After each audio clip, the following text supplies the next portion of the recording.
Bismillahirrahmanirrahim. Assalamualaikum warahmatullahi wabarakatuh. Kami dari Prodi Hukum Tata Negara kelompok 3. Pada video kali ini kami akan membahas mengenai kesadaran hukum, ketaatan, dan efektivitas hukum. Yang dimana pemateri pertama oleh saya sendiri, Heri Usman, dan pemateri kedua atas nama Tanti, pemateri ketiga atas nama Andi Wahyuni Tedilua, pemateri keempat atas nama Aziza Syahbani, dan pemateri terakhir yaitu atas nama Siti Nur Asya. Baiklah, di sini saya akan membahas poin yang pertama, yaitu kesadaran hukum. Kesadaran berasal dari kata sadar, yaitu keinsafan, keadaan mengerti, atau hal yang dialami atau dirasakan oleh seseorang. Kesadaran hukum adalah keinsafan, keadaan mengerti, keadaan seseorang yang mengerti betul apa itu hukum, fungsi dan peranannya bagi dirinya maupun orang di sekelilingnya. Menurut Sudikno Martokusumo, kesadaran hukum yang rendah cenderung pada pelanggaran hukum. Sedangkan semakin tinggi kesadaran hukum seseorang, maka semakin tinggi pula ketaatan hukumnya.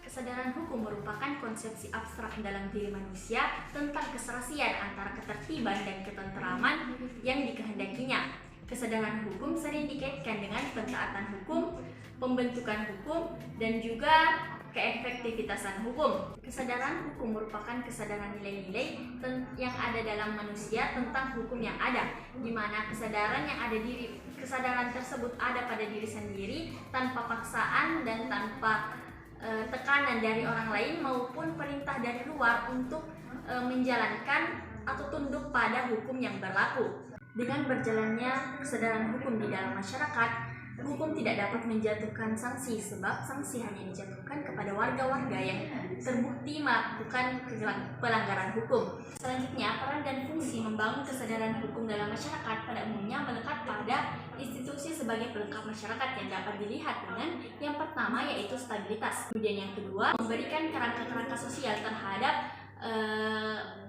kebutuhan-kebutuhan dalam masyarakat. Kemudian yang ketiga, memberikan kerangka-kerangka sosial institusi yang berwujud norma-norma. Dan yang keempat, jalinan antar institusi. Adapun beberapa faktor masyarakat tidak sadar akan pentingnya hukum. Yang pertama yaitu adanya ketidakpastian hukum. Kemudian yang kedua, peraturan-peraturan yang bersifat statis. Kemudian yang ketiga, tidak efisiennya cara-cara masyarakat dalam mempertahankan peraturan yang berlaku. Baik, di sini saya akan menjelaskan mengenai ketaatan hukum. Ketaatan hukum adalah ketaatan yang dimulai dari kesadaran manusia itu sendiri mengenai suatu hukum. Ketaatan hukum itu terdiri dari nilai-nilai suatu perbuatan yang konkret, di mana perbuatan itu harus dilakukan atau tidak sama sekali untuk tidak dilakukan. Kesadaran hukum tidak bisa dipisahkan dengan ketaatan hukum, karena kesadaran hukum yang baik adalah ketaatan hukum dan ketidaktaatan hukum yang baik adalah ketidaksadaran hukum.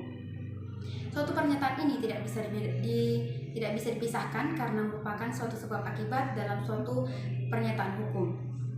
Adapun dua jenis kesadaran hukum yang bersumber dari ketaatan hukum, yang pertama yaitu legal conspicuous as within the law, di mana kesadaran hukum bersumber dari ketaatan hukum, yaitu suatu aturan yang berlaku sesuai dengan peraturan perundang-undangan. Yang kedua yaitu conspicuous as against the law, di mana perbuatan suatu hukum melanggar, di mana perbuatan melanggar suatu hukum. Ketaatan hukum tidak bisa disamakan dengan ketaatan sosial, karena ketaatan hukum di mana ketika kita melakukan suatu perbuatan yang tidak sesuai dengan hukum, maka yang akan mengenai kita adalah sanksi tertentu. Sedangkan kesadaran sosial, ketika kita tidak melakukan suatu perbuatan sesuai dengan aturan sosial, maka yang mengenai kita adalah sanksi-sanksi sosial. Adapun tiga jenis ketaatan hukum mengutip dari pendapat H. Sikelman dan L. Pospisil dalam buku Profesor Dr. Ahmad Ali dalam bukunya mengenai teori hukum, teori peradilan, dan mengenai interpretasi tentang undang-undang. Yang pertama yaitu ketaatan yang bersifat compliance, artinya seseorang menaati suatu aturan karena takut mengenai sanksi yang akan diberikan. Yang kedua yaitu ketaatan yang bersifat identification, artinya seseorang menaati suatu aturan karena takut hubungannya hancur dengan pihak yang lain. Dan yang terakhir yaitu ketaatan yang bersifat internalization, artinya seseorang menaati suatu aturan memang karena sadar bahwa hukum itu harus ditaati dan sesuai dengan nilai-nilai intrinsik yang berlaku. Itulah yang sempat saya sampaikan. Terima kasih. Baiklah, saya akan melanjutkan materi mengenai ketaatan hukum. Rendahnya nilai ketaatan hukum dapat kita lihat dari kondisi masyarakat itu sendiri. Maka dapat kita kemukakan dari beberapa parameter. Yang pertama, tinjauan bentuk pelanggaran. Pelanggaran yang terjadi pada saat ini ialah seperti tindak kriminalitas, tindak anarkis, penyalahgunaan kewenangan, korupsi, kolusi, serta nepotisme. Hal tersebut terjadi bukan karena rendahnya kesadaran hukum terkait dengan masyarakat. Yang kedua, bentuk pelaksanaan hukum. Pelaksanaan hukum pada saat ini dapat dikatakan bahwa tidak adanya ketegasan sikap terkait dengan pelanggaran-pelanggaran hukum yang terjadi. Indikator tersebut dapat dijadikan landasan bahwa banyaknya kasus yang tertunda dikarenakan kurangnya respon dari aparat yang berwenang terkait dari laporan masyarakat. Bahkan dapat dikatakan bahwa pelaksanaan hukum hanya berpihak kepada mereka yang secara finansial mampu memberikan jaminan yang lebih serta nilai yang lebih. Yang ketiga, tinjauan jurnalistik.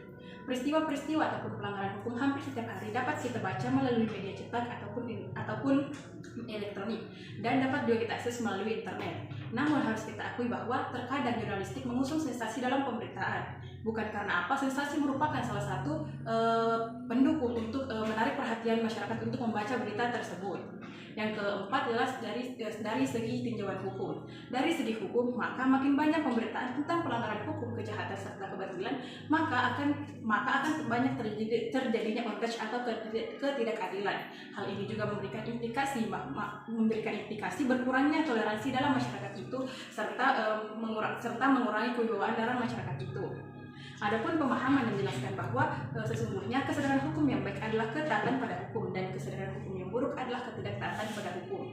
Oleh karena itu, pemerintah telah mengeluarkan berbagai peraturan untuk diterapkan kepada masyarakat, baik berupa peraturan undang-undang ataupun peraturan daerah. Yang contohnya peraturan yang diwajibkan bagi pengendara roda 2 untuk menggunakan helm pada saat berkendara di jalan raya yang sesuai pada peraturan Undang-Undang Nomor 14 Tahun 1945. Namun pada saat ini kita masih sering menjumpai kasus pelanggaran hukum yang terjadi di tengah-tengah masyarakat. Oleh karena itu, marilah kita bersama-sama menjaga beberapa sikap. Yang pertama, sikap budaya malu, budaya bersih, dan budaya tertib. Baik, selanjutnya saya akan membahas materi mengenai teori keefektifan hukum. Nah, berbicara mengenai hal tersebut, kita harus mengetahui dulu apakah efektivitas atau efektif itu sama. Nah, beberapa artikel yang saya baca, ternyata efektivitas itu berasal dari kata efektif. Sehingga efektif ini menurut Uwajung Wisoto menyatakan bahwa terjadinya suatu efek atau akibat yang ditimbulkan dalam suatu perbuatan. Sedangkan Handoko menyatakan bahwa efektivitas itu adalah suatu kemampuan untuk mencapai tujuan yang diinginkan.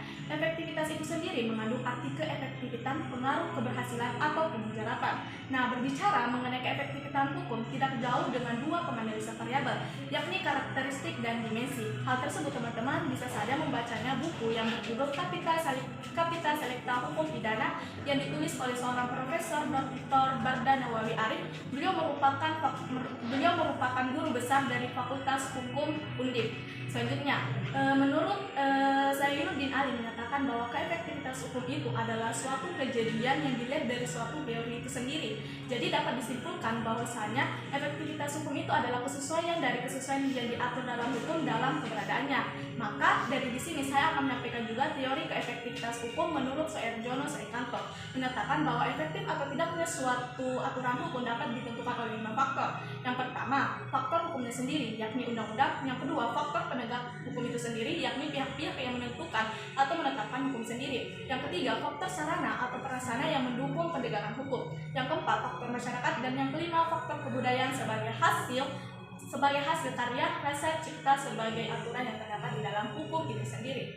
Nah, berbicara sejauh manakah keefektifan hukum itu berlaku, kita harus mengetahui dulu apakah aturan hukum yang ada di sini sudah dimengerti atau tidak, sudah ditaati atau tidak. Maka jika dalam suatu aturan hukum sudah dimengerti dan ditaati, maka aturan hukum tersebut sudah dikatakan sebagai efektif hukum. Begitupun sebaliknya, dalam suatu aturan hukum jika tidak ditaati dan tidak dimengerti, maka itu tidak termasuk efektif hukum. Seperti yang telah dijelaskan teman-teman saya sebelumnya mengenai kesadaran hukum dan ketaatan hukum, dua sumber itu saling terpengaruhi. Artinya, efektivitas hukum, kesadaran hukum, dan ketaatan hukum saling terpengaruhi satu sama lain.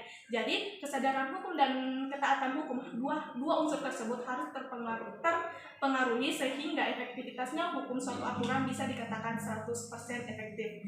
Baik, ada beberapa faktor aktivitas hukum. Yang pertama, faktor hukumnya sendiri. Seperti yang kita ketahui bahwa tujuan dari hukum itu keadilan, kepastian, dan kemanfaatan. Jadi untuk mencapai tujuan dari hukum itu sendiri, kita harus melihat hukumnya itu apakah hukumnya telah berjalan sesuai dengan tujuan tersebut. Yang kedua itu faktor penegak hukum, di mana apabila kita ingin mencapai tujuan hukum itu, maka harus dilihat dari para penegak hukumnya, apakah ia bisa menjalankan tugasnya masing-masing atau menyalahgunakan tugasnya. Yang ketiga, faktor sarana dan fasilitas yang memadai. Menurut Sarjana Sukanto, apabila sarana atau fasilitas yang tidak memadai, maka mustahil penegakan hukum itu akan berjalan sesuai dengan semestinya. Dan yang keempat yaitu faktor masyarakat, di mana faktor masyarakat itu juga berperan penting dalam penegakan hukum, di mana masyarakat juga harus ikut andil untuk menjalankan hukum itu untuk mencapai keefektifitasan hukum. Yang kelima, yang terakhir yaitu faktor kebudayaan, di mana hukum itu akan berubah ya, mengikuti perkembangan zaman dan akan untuk mencapai tujuan hukum itu sendiri. Baik, itu saja. Terima kasih. Baiklah, itulah tadi penjelasan materi terkait kesadaran hukum, ketaatan, dan efektivitas hukum. Sekian dan terima kasih. Salam konstitusi.